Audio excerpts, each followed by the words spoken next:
and welcome to Power 904. We have an exclusive with comedian Kevin Williams.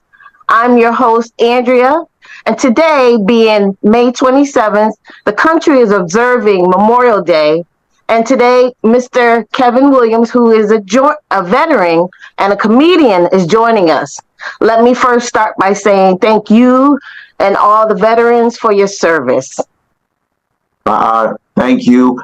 And I want to say Memorial Day, is for veterans, but it's mostly for the veterans we lost in war. So I want to thank them for their service and, always, keep remembrance of them, especially the Black veterans, because even though they fought for the country, they weren't able to come back and, reap the benefits of citizenship here.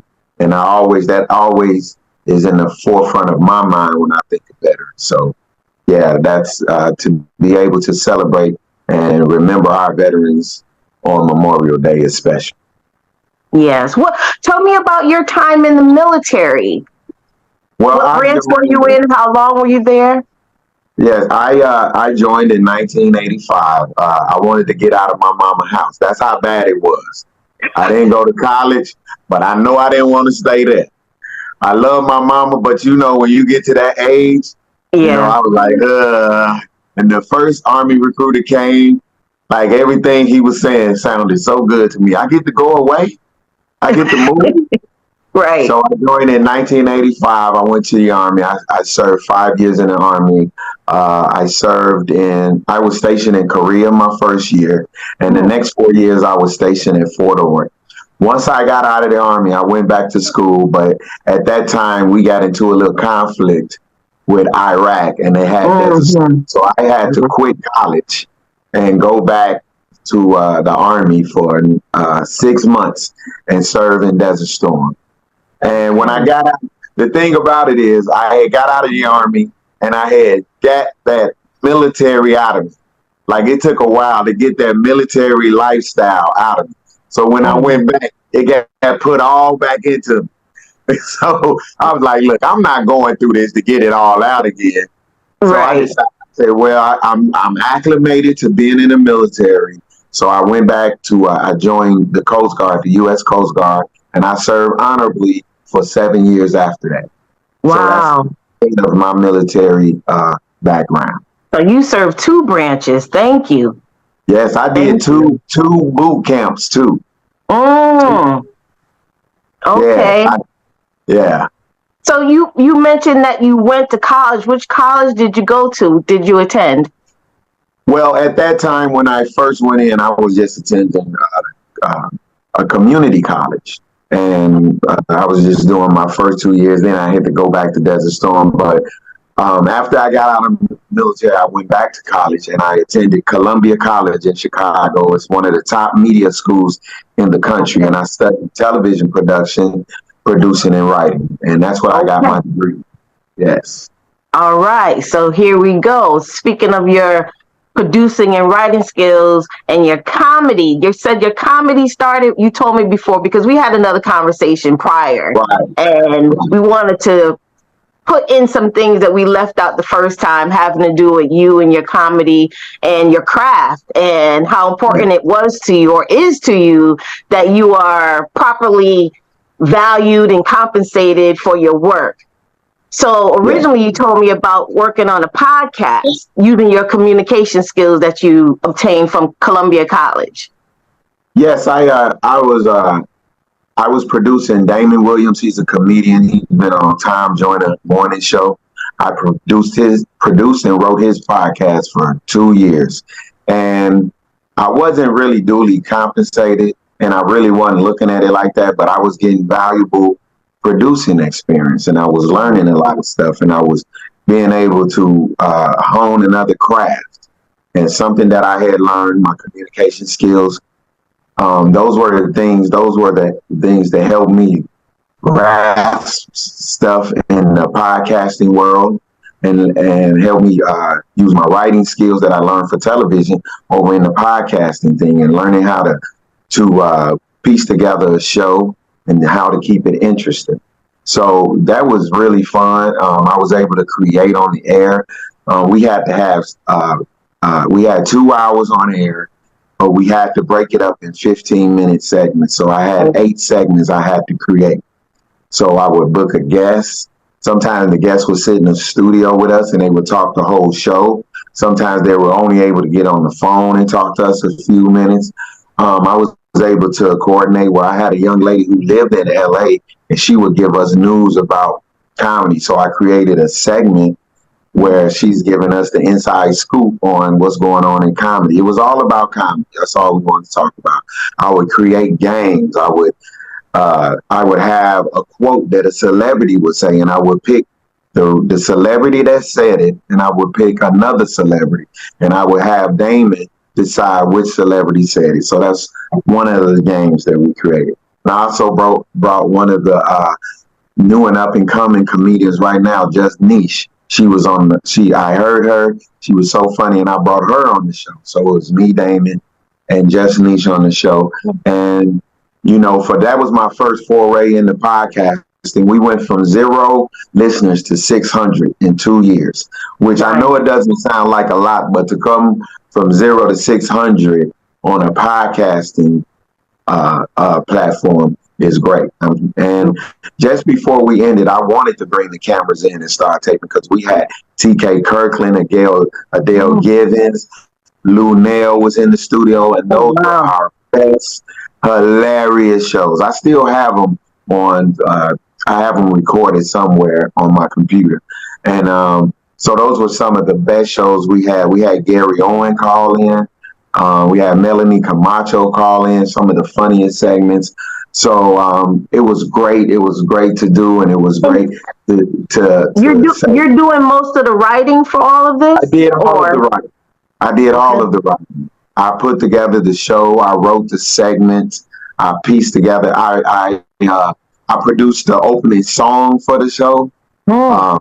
Actually, I got my cousins in the music. I said, "Hey, man, I need an opening song for this show," and he wrote me a song. And the song was so good that when it would play, we would be in the studio dancing to it and singing to it. So that's how good the song was. So. It was at that time, that was my little baby right there doing that show. It's something having it created, and I was so proud of it. And I hated when it ended, but we did some great work on that show. So that's something that I'm proud of. Right. Very nice. Very nice. So there's a lot of comedians that come out of Chicago. You work with Damon in other projects like Riddles, I think you mentioned before. You were there with him working there? Yeah, well, Riddles has went through a transition. Long time ago, Riddles was like the premier place to do comedy on a Sunday night, especially for Black comedians. So, as comedians in Chicago, of course, we're going to bump into each other. I had my room, but it was in Peoria, Illinois, but it was like 3 hours from here. And I would bring the comedians from Chicago and they would come down. So it's like an exchange thing. And Damon had a room on Thursday, so comedians would come in Thursday, do the little rooms they had on Friday and Saturday, and they would either do my room or Riddles on Sunday. So it depends. So it was like, even though I wasn't in Chicago, I still did have that like connection, and I was in the thing. Yeah, I did mine for 9 years. So wow. Okay. Yeah, it's hard to keep a room going, and for a room to go 9 years on a Sunday in Peoria. Yes. On a Sunday in Peoria. I started in 2001 and I think we ended in 2009. And so I was very proud of that because it's hard. It was hard.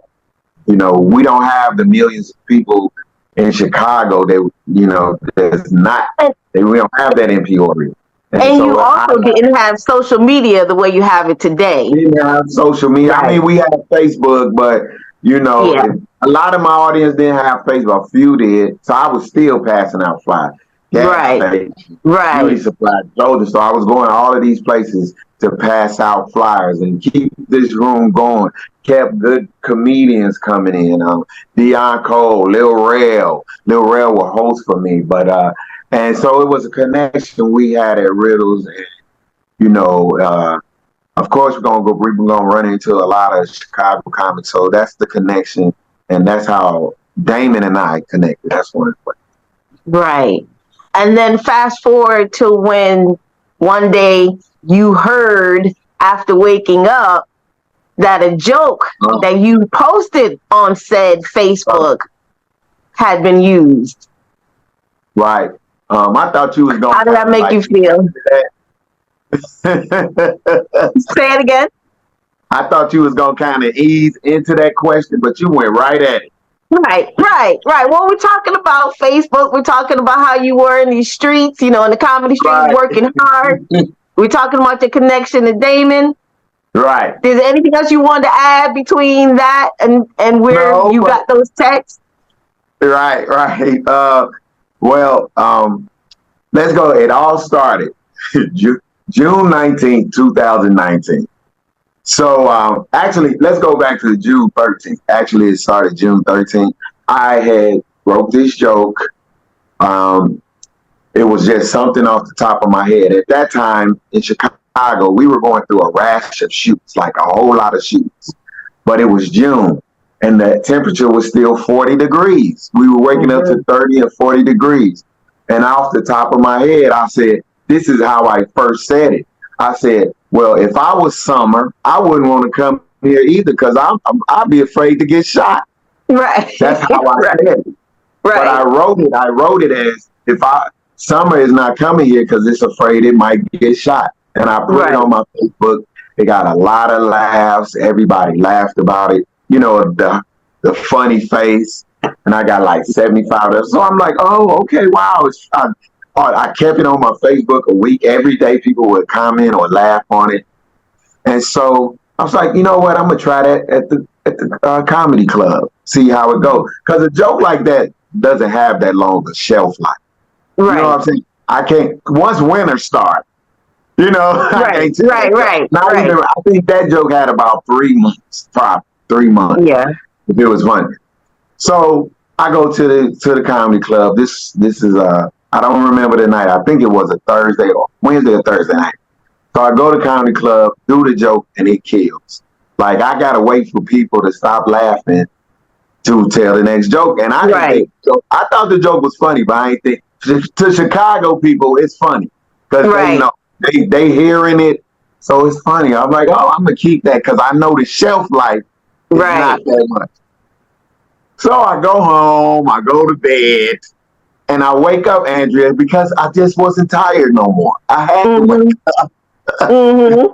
And I pick my phone up and I see all of these reactions. Damon Williams said on the Tom Joyner morning show that Summer is afraid to come to Chicago because it might get shot. And my jaw dropped. And I said, I just did that joke last night. You just did it on nationally syndicated radio. The thing with a joke is, once it's done on television or radio, you can't do it anymore. You can't do it because if I do that joke, they're gonna say Damon did that joke. Right. So particularly to Tom's 8 million listeners at the time. 8 million listeners. Yeah. And so I was like, wow. So Andrea, to be honest with you, I was miffed, but I wasn't pissed yet because I was saying, well, he'll explain when he calls. I'm sure he's gonna call me and explain. So a little bit further, I see he takes a picture of a screenshot of somebody saying the joke and saying that Damon said this. He writes that, yeah, but I gave Kevin a shout out. Now, I don't want a shout out because I go to my landlord and I try to pay my rent with shout outs. They don't have. He's not accepting shout outs to pay my rent. I went to the grocery store with a shout out. I'm still hungry. Okay, so shout outs don't help shout out didn't cut it, yeah. No, shout outs don't help me when it took me years to build my comedy persona. It took me years on the road to learn how to write a joke. It took me years to know how to formulate a setup and a punchline in my head. I went to Second City for 2 years to learn how to do comedy writing. I paid for that money. I paid for that class out of my pocket. I was going to class at night, riding a dangerous red line L system in Chicago to go to class Right. to learn this stuff. And for Right. you to take it and do it on a nationally syndicated radio station that has millions of dollars of sponsors, then some of them dollars come to pay you so you will be funny on that show. You Right. may be a writer for Tom Joyner, but I don't get any of the benefits. I don't get the Right. money. I don't get the health benefits or anything. You do. Right. You do, but I didn't. Right. And so this is where all this started. And all I was doing, like I said, I was not mad.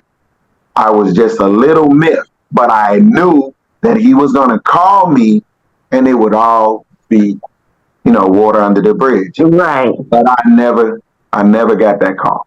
And so then what did you do? Well, to keep the story going, I didn't immediately do anything. One thing I didn't do, I didn't talk about it. I didn't say anything about it. I kept it to myself. That's the kind of person I am, Andrea. I internalize things, and sometimes that's not good. Mm-hmm. But I didn't want to cause any rifts. Right. I don't want to cause water. Just Kevin, just suck it up. Maybe one day he'll call. Right. So 1 month went by, no call. 2 months went by, no call. 6 months, not a text, nothing to me personally, because that post you did on Facebook means nothing. You said that to the world. You didn't say Kevin to me. So, I'm miffed.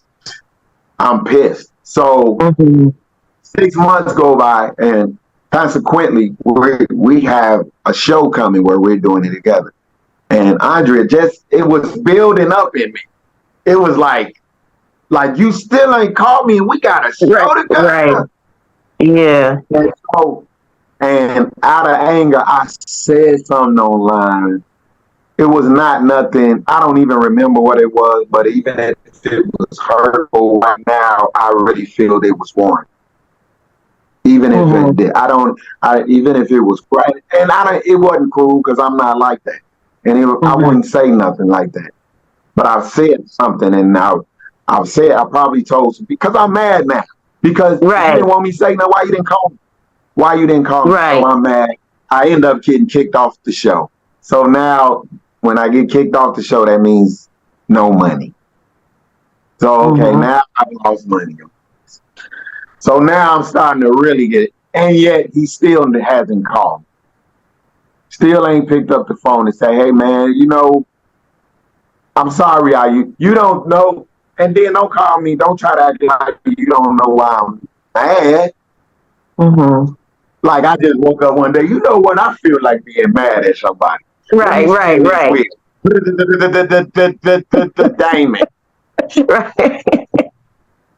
Right. Because you two were basically cool otherwise. Besides that, you two were cool. Cool. I mean, it was some stuff that like I say, I internalized. I just internalized. Right.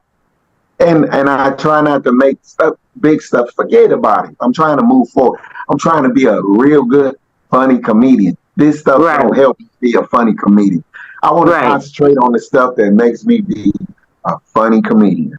And that stuff don't. And I hated that feeling. I hated the energy. That. Yeah. I felt, and you know what? When talking about the show we was going to do, I felt so uncomfortable coming around you, knowing that you stole my joke.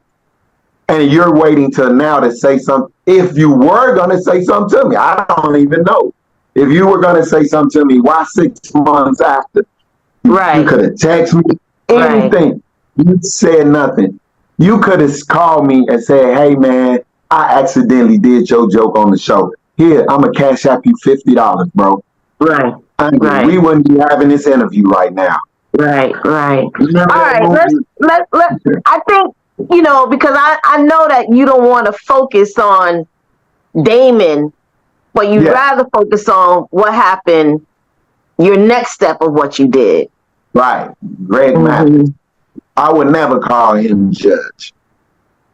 And although I don't want to talk about that, that is what led me to Greg Mathis. So after he didn't respond to me, didn't call to me, I was doing the show, and the producer came up to me. She's like, "Oh, you're so funny, blah blah blah."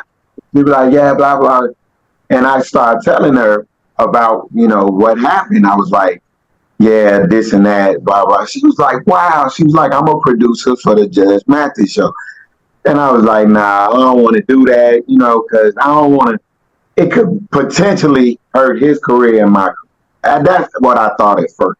But then I started saying, "Why am I being so nice? And Why protective. Yeah.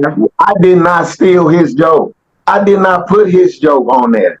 And then I see him, he's going touring, he's all over, he's got a TV show streaming.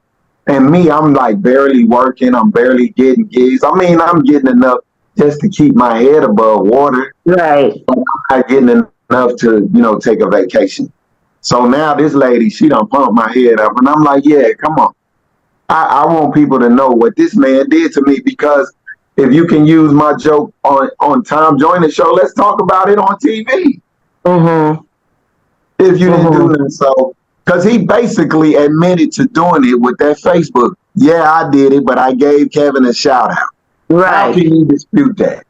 So when I told the producer that, I didn't think we were going to do the show, because I had that post that said I did it.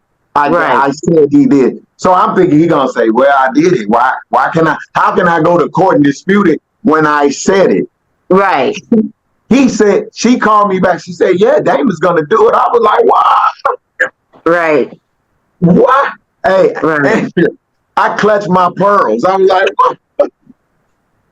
what? Like I don't even have pearls. Right. But you were surprised, and that makes sense for you to think that someone would kind of settle out of court rather than go to court when you have all the evidence. Call me and say, "Kevin, we ain't got to do this, man. That was my bad. I'm sorry. I know you got the Facebook post that says I did it." Right. He was like, "You know what? I'm going to go and dispute it. Come on." So now, Andrea, now that I know that, I'm like, you really gonna do this? So now I'm like, okay, I'm gonna go ahead and do this. So, you want me to tell you about Judge Mathis and what went on right now? Well, you could give us the brief version and get to the why you really, ultimately you informed me that you and Damon have pieced it up since the show. But the real stinger remains at the close of the case. So why don't you just tell us what happened with that? Well, it's really, Andrea, please let me tell you about the case. So we go to court that day. We go to court. I'm feeling confident because I have the Facebook post. I'm like, and I really prepared. I wrote down stuff I wanted to tell. I made points, all of this, and all of the backstory, all of that. I gave him my resume. I served in the military. I went back to school and got a degree, let him know about my talents. I even started out to let him know I'm not here to sue about a joke. I'm here to sue that he used my talents without my permission. That's what I'm suing for. I laid that out at the beginning of the case.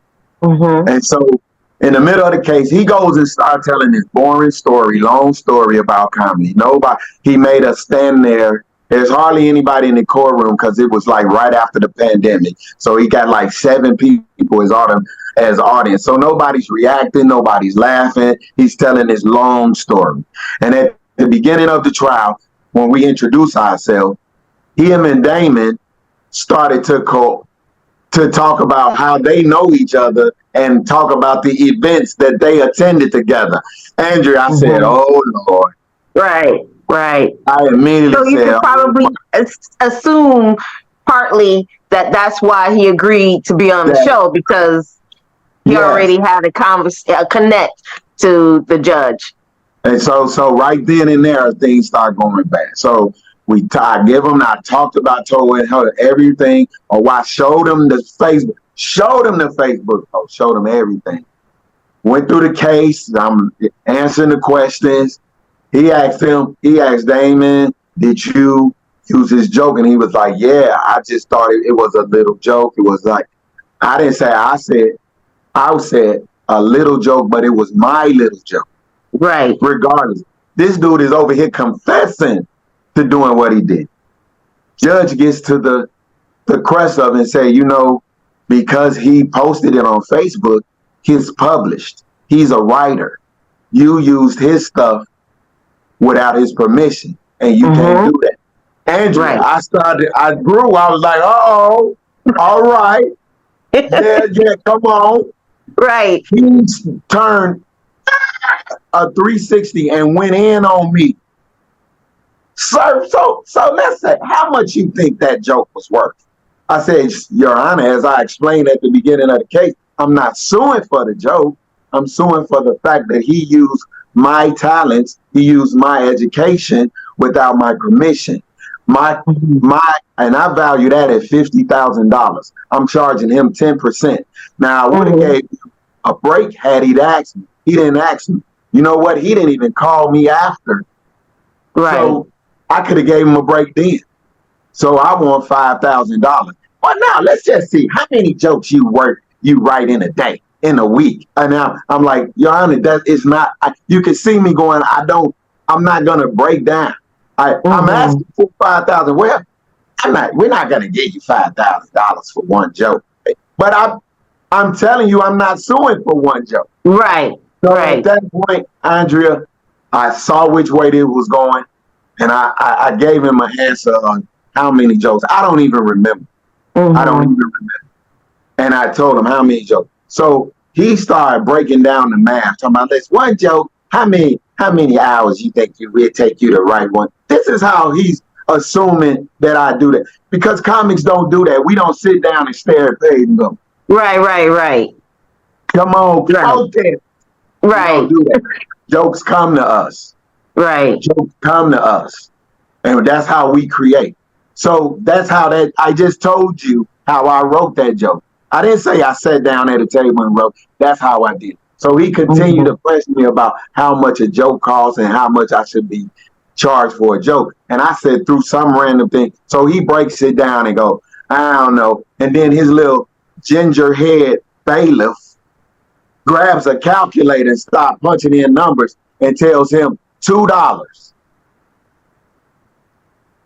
Judge Mathis, I'm sure if you were Eddie Murphy standing there saying somebody used your joke, do you think that they would have come up with the figure of $2? Thank you. That's the question. Yeah. That's the perfect question. Even if let's switch sides. Let's say if it was Damon suing me. Right. Would he have looked at Damon and threw $2 at him?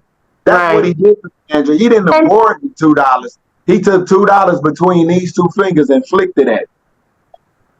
He flicked it at him. And also, he's aware that you're a veteran at this point as well. He's aware. I brought that up. You know how you come into his courtroom. Hello, Judge. My name is Kevin. I'm a stand-up comedian. I'm a veteran of 2 branches of the military. I served honorably, and I also served 6 months in Desert Storm. I served. Right. Right. I told him I went to Columbia College.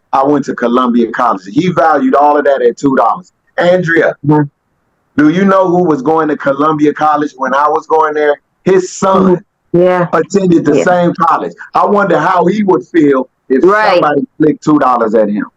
Right. So the thing that's to stay on it about when he awarded it, this is how he did it. After Dora gave him that calculator, and he said $2. You say $2? I'm gonna award you $2. Banged the gavel, got up, and walked out the courtroom. Now, Andrea, do you know how that felt for him to put a value on me at $2? Because if he felt that it didn't amount to anything, it would have been better for him to say, "Well, I really don't see any damages. So even though I'm a rule in your favor, I'm not going to award any damages. No, he didn't do that. Right. He made it a point to humiliate me. Right. Maliciously. To say I was only worth $2. $2. A veteran who risked his life for this country is only worth $2. That my education was only worth $2. That my experience doing comedy, going all over this country. I've done 3 tours of comedy overseas. Overseas, I've done comedy. And you told me that it's only worth $2. Right. Right. The worst part of that is when I walked out that courtroom, the first thing I said is, my daughter is going to see this. My daughter, who saw me in the military when she was a little kid, saw me going to the military, and some weekends I would go away to do comedy. She saw me leave the military and pursue my comedy career. And then she saw the judge tell me, for all your daddy did, it's only worth $2. $2. He did that purposely.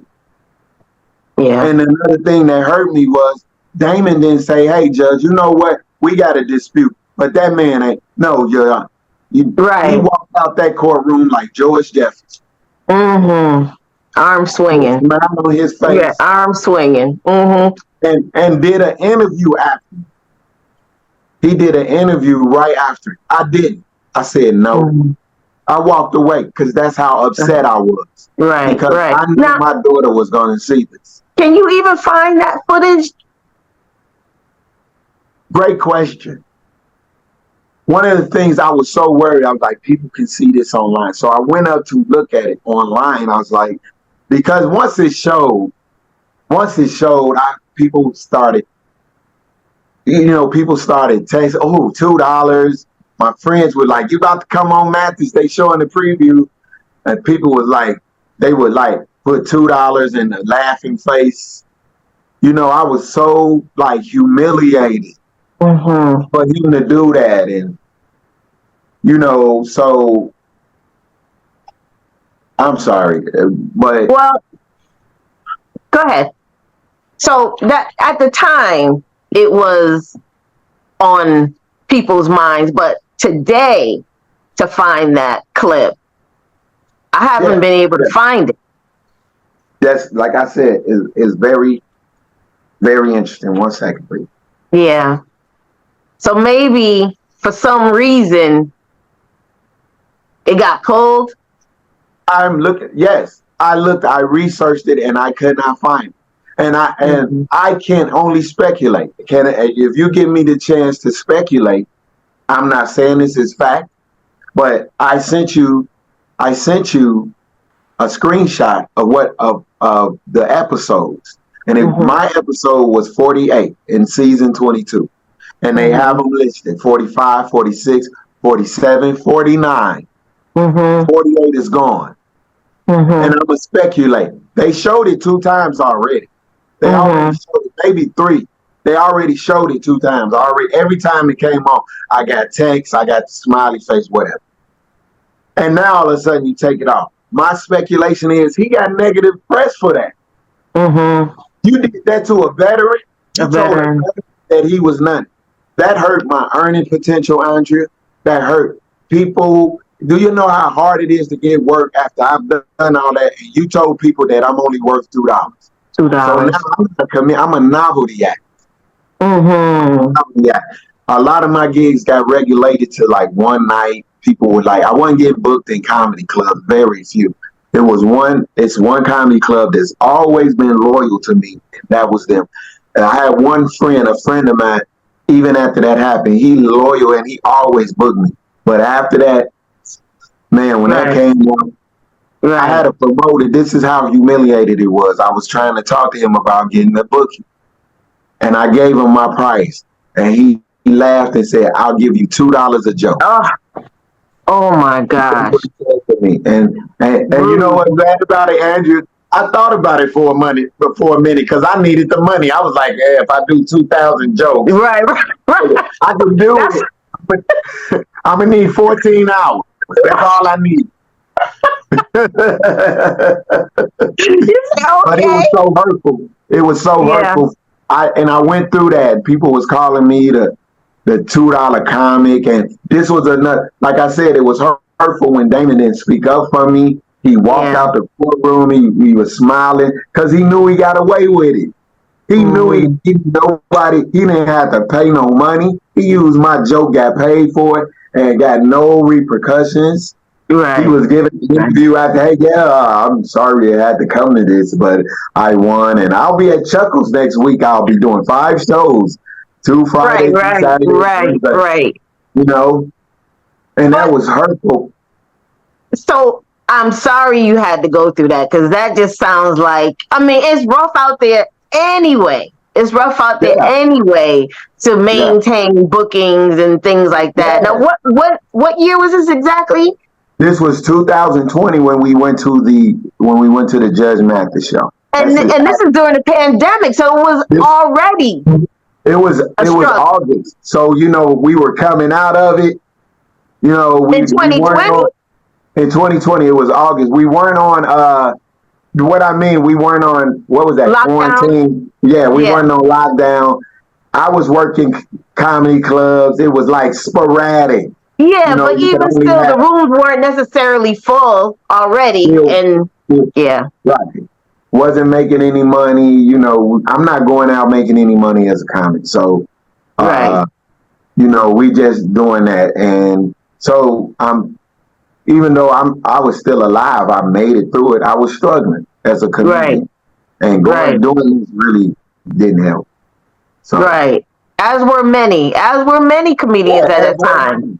Yep. Yes, yes, But subsequently, we want to get to the part where you and Damon, so you had a podcast. You yeah, have a podcast. yes, And you invited Damon to have a discussion because this went on for some time. And eventually you invited Damon and he accepted and you guys had a conversation.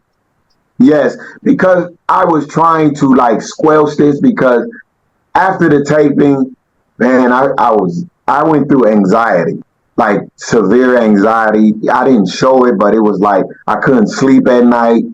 I was like, man, when they air this, your career is over. You're gonna be humiliated. I hated that, and I started to feel anxiety right after the taping because on the way home, Andrea, in the limo, I get a DM from somebody that's close to him, that's him, and they said, "Oh, you the $2 man." Now this show ain't aired yet. How do Mm-hmm. you know? Mm-hmm. Oh, somebody already celebrating victory. Right. I hadn't Right. even got home. That was the worst limo ride of my life. When I Right. got there, I was like, "Can you drive faster?" and so, I'm sorry. What was the question you asked me again? I'm sorry.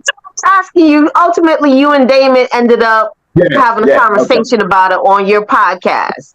Yes, Andrea, and the reason why we had a conversation about it on my podcast is because I was trying to self-medicate myself. I felt like if I talked about it and try to get it out my system, it would eliminate all this anxiety that I had. Right. But to me, that was another big mistake because one, I was not being truthful to who I was.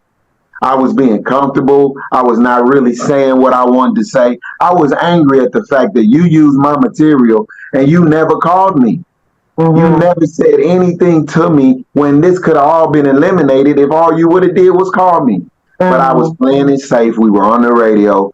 If you listen to the podcast, it's on Spotify. My show is called I Said That. Yeah, I Said That. That's the name of my show on Spotify.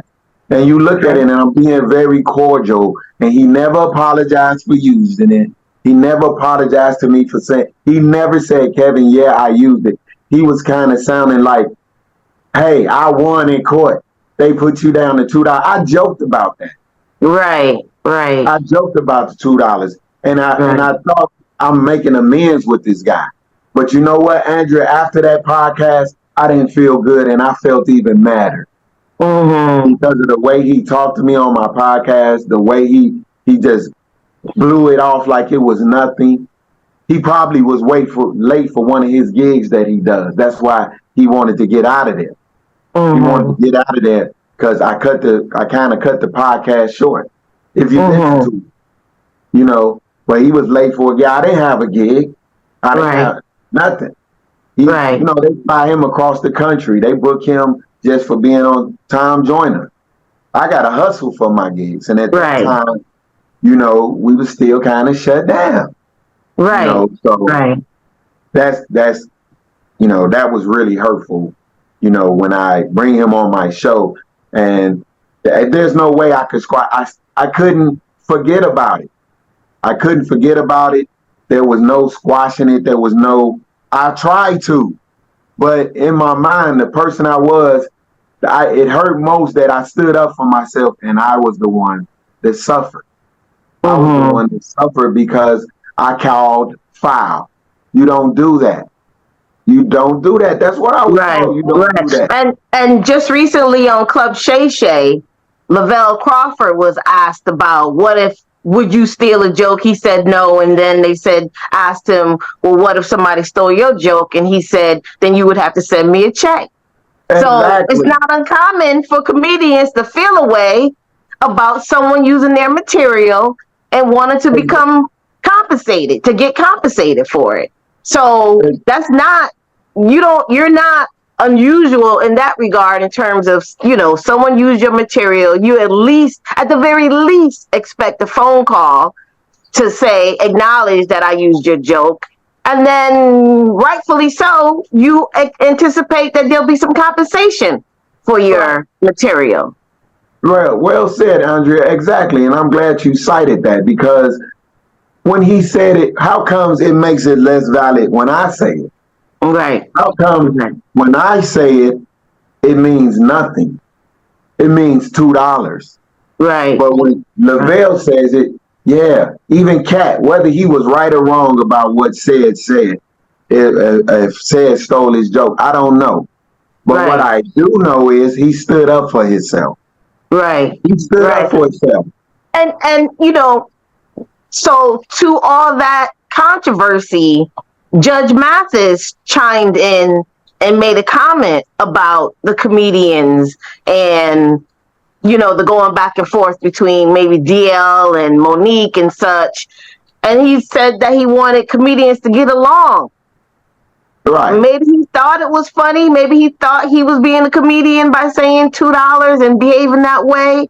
But I think that's where the real rub is the fact that Judge Mathis took $2 and flung it at a veteran. While, that's your livelihood. That's what you do. Right. You're a comedian who went to school.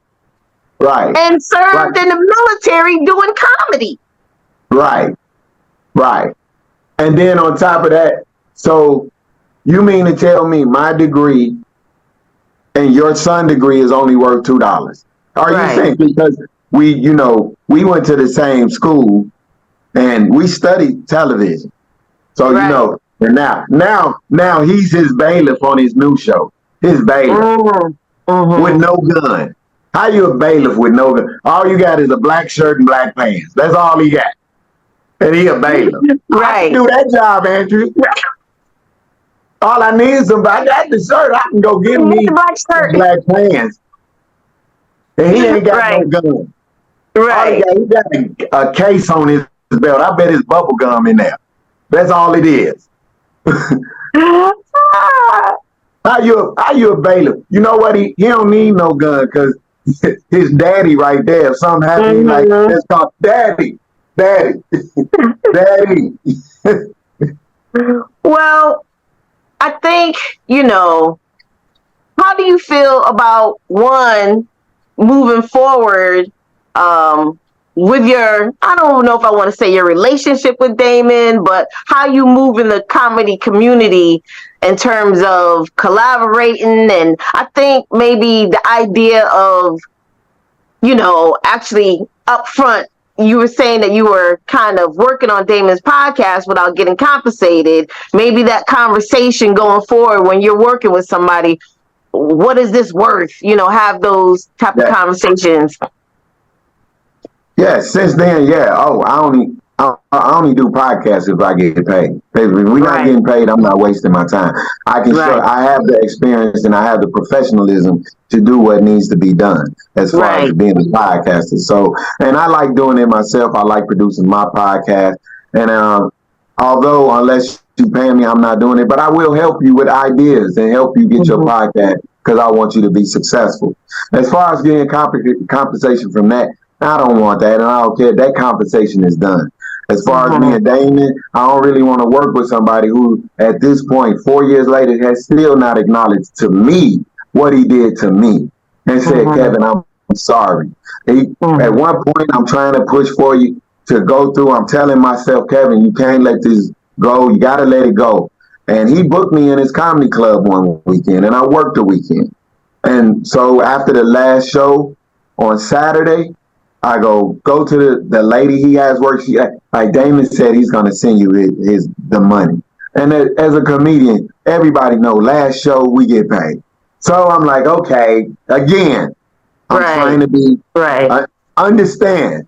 I still haven't spoken to anybody. Andrew, I want to go back to this point real quick. I was contacted by so many podcasters when after the show aired, they wanted me to come on their show and talk about it. Okay. But I refused to, one, because it's humiliating. Two, because I didn't want to keep rehashing that. It was hurtful to me. I was already in therapy. I had to go to therapy. I want to say that because of the anxiety, and I started to get depression. Yeah. So I had to go to therapy. And I want to say that to anybody looking at that. Don't be ashamed to go to therapy. Therapy is good. That was a secret white people was keeping from us. You got to do it. Because I went to my white friend. I was like, why you ain't tell me about this therapy? Oh, why you ain't telling me? But well, as a social worker, I encourage people to go to therapy. Yes. And it's so helpful because I didn't, when it was recommended to me, I immediately in my mind, like, I ain't going to therapy.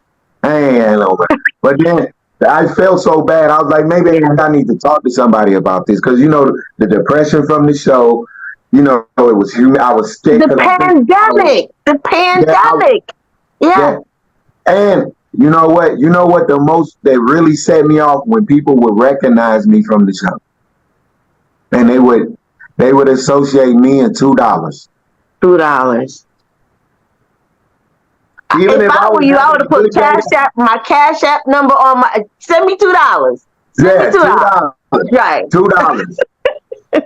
And you know what? If I was Andrew, you as a therapist, and you ain't going through depression, if you have a good day, that's almost a triumph. Think I'm having a good day, and somebody came up to me and say, "You the $2 guy." $2, yeah. Well, I'll try again tomorrow. Right. So I almost made it. It was 12 o'clock. Right. So I sank back into depression, and every time I thought about it, so this is what Greg Mathis did to me. I would never call you Judge Mathis. He will be Greg Mathis to me. He calls me to go to therapy. That's what he did. He did it maliciously. He could have just stopped right there, but this is the after effects of what he did. And me trying to, you know about therapy and how it affects the brain. And I continually tried to fight it. And I'm not completely over it. I know how to control it, but I know how to push it away. And I know I don't let it control me. And you know this as a counselor, I kind of ride the wave with it. I don't get it. I'm like, yep, that's it. Right. I'm the $2 dude. I'm saying that to myself, and I make jokes about it. Yeah. When I pull out my pocket and I got $2, I'm like, yep, that's me. Right. I got $2. And it makes me laugh, and it helps me deal with the depression and the anxiety that I had. I'm still dealing with it, but it's not controlled. It's impacted you severely. It has. Yes, but I think I think that you're clever enough to figure out a way to flip that $2. I'm telling you, you put a website up, send me your $2. And you got enough people, like you said, 4,000 times this and that equals. I was thinking, but see, I thought of that too, Andrew, but it was so depressing, so that I didn't want to be associated with it. Yeah.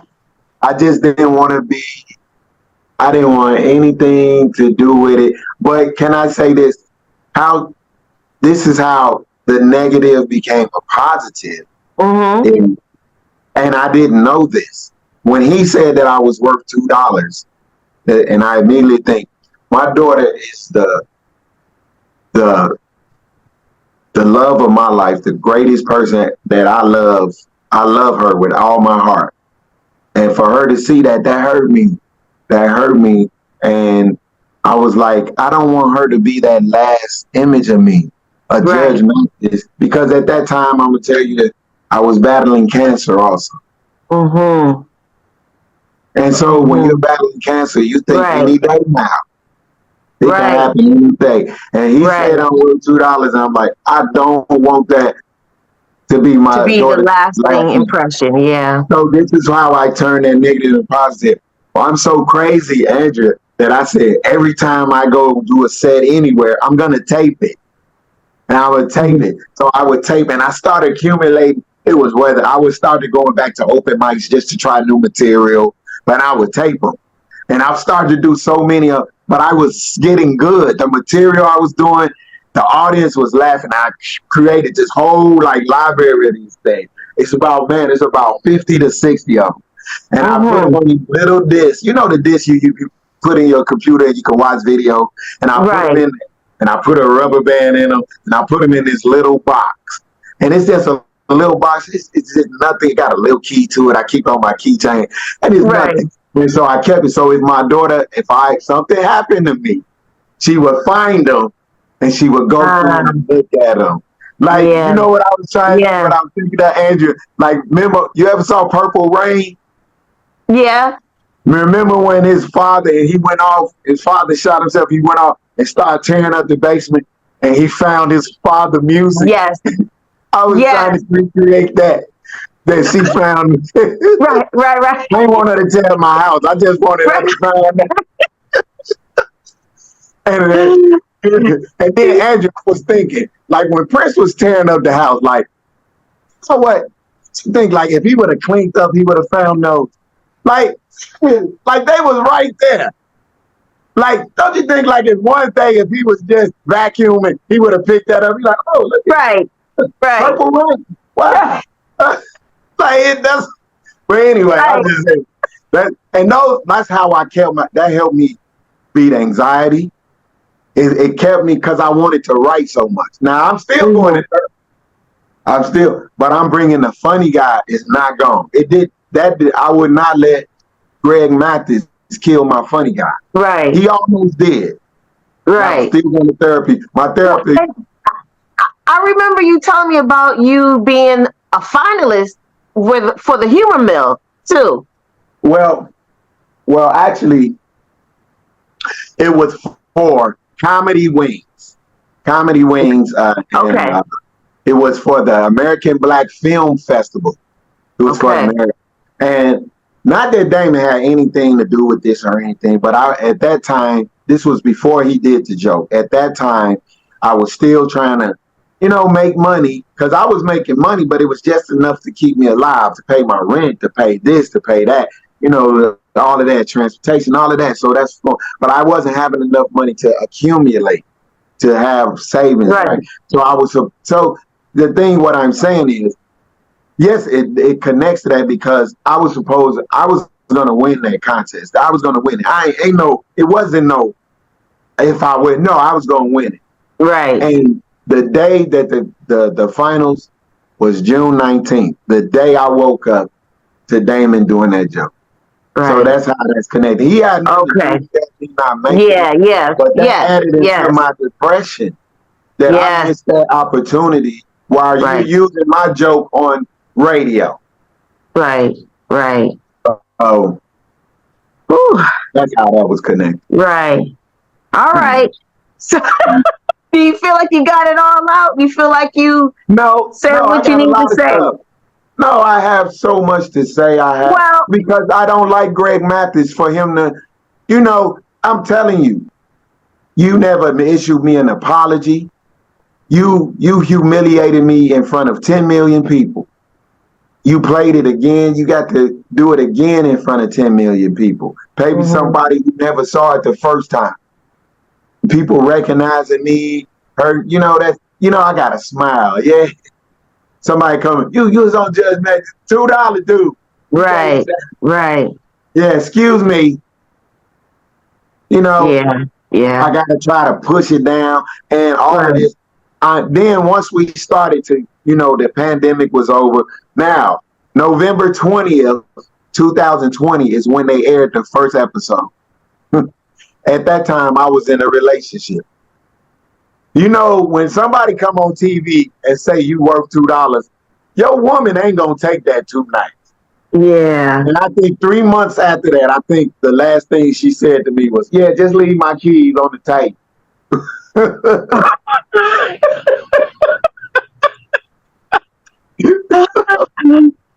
I mean, it was hurtful at first, but now yes. I look at it and I can laugh at it.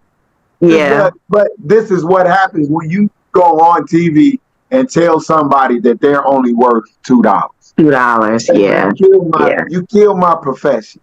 Yeah. You killed my profession. You killed my earning potential. Yeah. I think with the climate today and all that we're hearing, like you said, about Cat Williams and the stealing of jokes and all of that, I think this is a timely conversation to have about how you feel because you were offered or given, you were awarded, you got the judgment, and they only compensated you $2, and he did it in cash with such, it sounds like callous, malice. Yeah. He did it maliciously. Yeah. He did it maliciously. He defamed me. He took nobody saw me as Kevin the funny comic no more. They saw me as the dude that was on Judge Mathis, and he didn't award me $2. He flipped $2. Yeah. There's nobody has never went to court and say, I won $2. Right. He's like, right. Won't he do it? Right. Won't he will. Right. He humiliated me. Andrea, he humiliated me. He went out of his way. Like I say, he could have just stopped and said, I don't see no damage. Right. He had the nerve to calculate it. He had the nerve to calculate it, to try to act like he was justified in doing it. You're not, if you don't have no expertise in what comedy is about, maybe you should have said, you know what, let me call Cedric the Entertainer. Right. You want to sit up there and tell a story about how the comedians call your house. How about you go, I'm going to take a recess. And I'm going to go and call my friend Cedric. Which they do. I've seen them do things like that before. Yeah. And I'm going to get his opinion on this before I make a rule. Before I wreck somebody's career. Yeah. Because that really hurt for me. For me to think that my daughter gonna see this, it really hurt for me, but Damon, to do that. And I thought we were friends. We was having a dispute. I didn't think you was gonna let them do this to me. And now, like, if you say anything, like right now, I get a lot of flack for just even bringing up the Judge Mathis thing, because the comedians think I'm bringing it up about Damon. They think I'm bringing it up. I'm not. I'm going after Judge Mathis. But nobody is mad that Damon did that. That you're claiming we supposed to be unified, but you let him do that to me, and you didn't even offer me like no sympathy. You didn't stop Greg Mathis from doing that. You didn't speak up on my behalf, and then you left that courtroom and went and called people and bragged about it. Yeah. And they sent a big texting me about it. Yeah. I mentioned to you that Damon had come to a couple of shows, or quite a few shows, when I used to be a promoter in the past.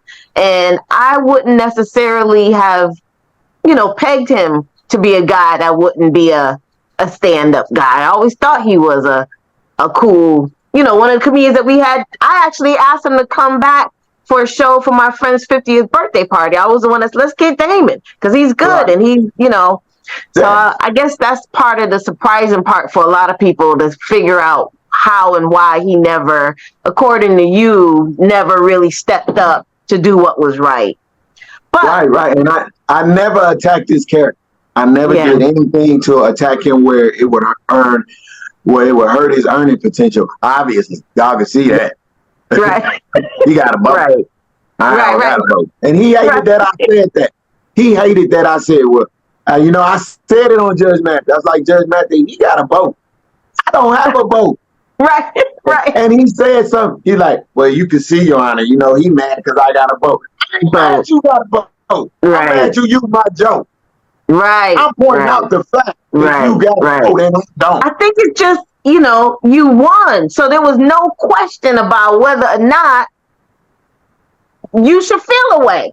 You won. You had the evidence. Is there. Why don't they properly compensate you? Andrea, and even though he could say I won, but I didn't feel like I won. Like I say, the ruling was in your favor. The ruling was in your favor. Yeah. Yes, you ruled in my favor. And that's what makes this is so bizarre, that you knew he did wrong. Mm-hmm. You knew what he did. And your ruling was to humiliate me. Yeah. Well, you're not humiliated because you're an excellent comic. You're doing things now. Yeah. I met my career is not where my career, like I said, I'm leaning into it because I enjoy doing comedy. Like, because of Damon's affiliation and what went on, he has Riddle's Comedy Club. Riddle Comedy Club is the only black comedy club in Chicago. Well, I can't work there. Of course, I'm not going to work there. So I created my own night. I have a Sunday night once a month room that I created in Chicago because I love doing comedy. I love doing it in Chicago. I love doing it for black people. But more thing that I'm enjoying now about doing comedy, I love watching young comedians. Nice. I love watching them create. They make me laugh so much. I mean, a lot of comics do, but I really love the young comedians when I see the ones that are funny. Mm-hmm. So, that's one of the things. And like I said, I'm leaning into it. I hate it. Like, even people coming up to me saying the $2 thing doesn't hurt me now because I know who said it. Right. I know the person that said it was hurtful and he was malicious with it. Right. I'm telling you, Kevin, you gotta flip it. You gotta flip it. You need to get a hashtag $2, Kevin, and just let the numbers rack up. $2 plus $2 plus $2. Yeah, I'm with that. Do I gotta split it with you? Now that you mention it. Yes, because I think that is my creativity. You know what? I'm going to split it with you because I don't want you to take me on Greg now. Right. His bailiff might shoot me.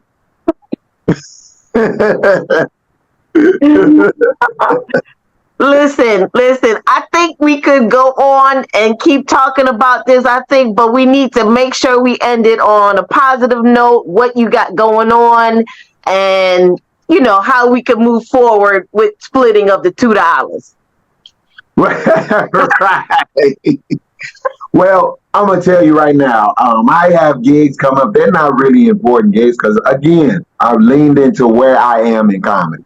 And what I'm going to do is just be the best comedian I can.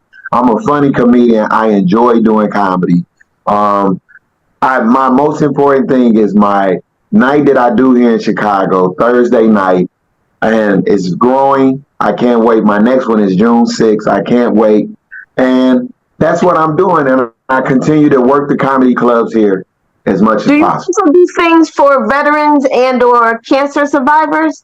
Yes, what I'm doing. Yes, thank you. Thank you for reminding me. In September, I'll be running a Zero Prostate Cancer Awareness run here in Chicago. I'm going to throw a special show where all the proceeds go to veterans for zero prostate cancer. So, Right. and I'm going to run. That's the most important thing. I'm going to run in this. It's easy. Okay. It's easy to get money, but it's hard to be at that start and finish line. So I've been training. I've been running. So I want to finish this. And I want to raise money, and I'm asking anybody to help me, but I'm only asking for $1. Our minimum is supposed to be, no, listen, our minimum is supposed to be $250, but I would rather get 250 people to donate $1. Right. I know you're saying I need to go into no, this is what you do. This is the time that you ask for that $2. You're right. This is the time. Yes. You're right. Yes. I'm going to work on that right after this. You're right. Yeah. Okay. This is coming from the $2 man. I need your $2 and more. It's going for a great cause. Yes. It's going for a great cause. So yes, you're absolutely right. And that way, what happened to me, I'm going to turn it into a positive. Flip it around. There we go. There we go. I give you half? Yes.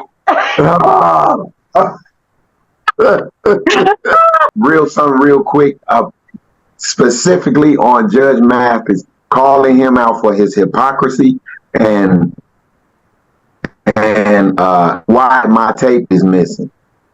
Tell me what's your objective for wanting to have this exclusive conversation for today? Because I saw Greg Mathis put up a video online saying that comedians are embarrassing him. How dare you say a comedian is embarrassing you when I was on your show and you embarrassed me and you humiliated me maliciously. After I told you that I was a veteran, after I told you I served in combat, after I told you that I served in an additional 7 years in the military in the U.S. Coast Guard, after I told you that I've been working at my craft of being a stand-up comedian for almost 30 years on the road. I've done thousands of shows. I've mastered the craft. I went to college to pursue to help me be a better comedy writer. I even went to Second City and got a certification as a comedy writer. Where is the episode that you humiliated me? Why isn't that up? It's kind of funny that all of a sudden that episode is gone. You know what? Because you have all your episodes where you're calling people a crackhead, but now all of a sudden where you humiliated me and hurt my career, you take that episode down. So that's my objective, to tell Greg Mathis that you need to step down from any show that you're doing, because all you do is you go off on black people. And for me to be a black man, for you to humiliate me, for you to have people come on your show and you tell black men that we need to get an education, and I got an education and you threw $2 at me. You don't have any respect for people that served in the military. You have none. You threw $2 at me. You showed my daughter that all my military, that everything I did was only worth $2. So that's why I'm making this today. Tell them how you really feel, Kevin. That's right.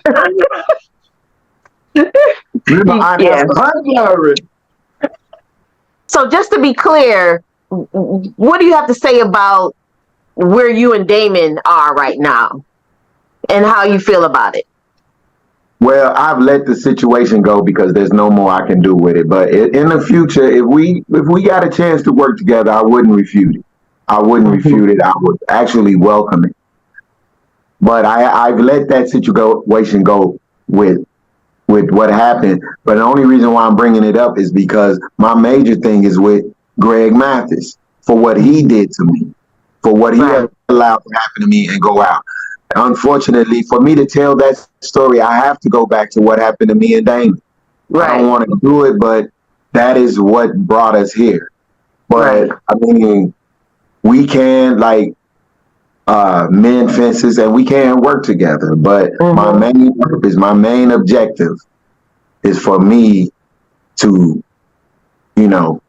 point out. Let Greg Mathis point out, show him how his actions affected me, how him being malicious affected me. Okay. Thank you. It was a pleasure speaking to you, and I hope that, somehow, some way we can make the best of the situation, that you can get it off your chest, that, it brings a little light to all the work you did in advance of going on the show, working, hustling in those comedy streets, doing your Yeah. thing, being a veteran. Again, thank you here on Veterans Day for your service.